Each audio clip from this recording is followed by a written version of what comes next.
Aris number 14, live mula sa Malaysia. Let Narciso please come in. Miss Let. Lakay, puno pa rin ang schedule ni Pangulong Ferdinand Marcos Jr. sa ikalawang araw nitong 47th ASEAN Summit and related summits dito sa Kuala Lumpur.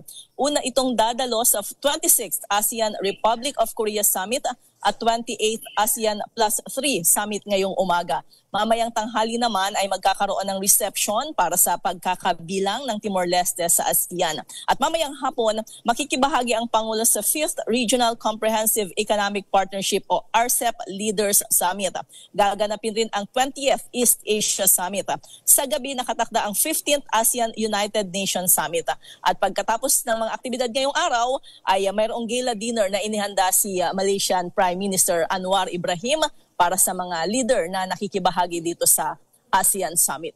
Lakay, wala sa in-advise na schedule ni Presidente na magkakaroon siya ng bilateral meeting dito kay US President Donald Trump. Pero alam mo kasi, yung mga event na o yung mga meeting na dinadaluhan nila kung saan nandun yung mga leader, may tinatawag kasing pull aside. So pwedeng magkaroon ng chance. So malalaman pa natin yan.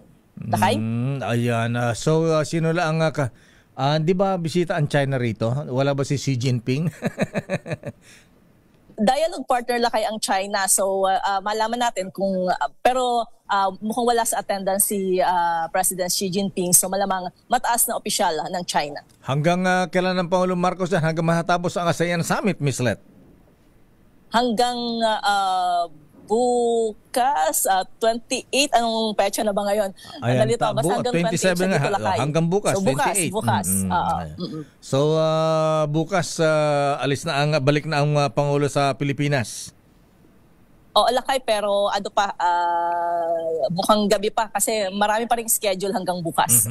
At syempre, ang inaabangan dito, Lakay, ay yung magiging turnover ng chairmanship mula Malaysia patungo sa Pilipinas. Ayan. Dahil tayo na nga ang host sa susunod na taon. Ayan, so far sa ilang days na ASEAN Summit, Miss Let, ano na ang mga benepisyong nakuha ng ating Pangulong Marcos? Will he bring the bacon or will he bring the batik? Oo, lahat Lakay ng tungkol sa pagpapalakas ng kalakalan at kooperasyon sa iba't ibang larangan.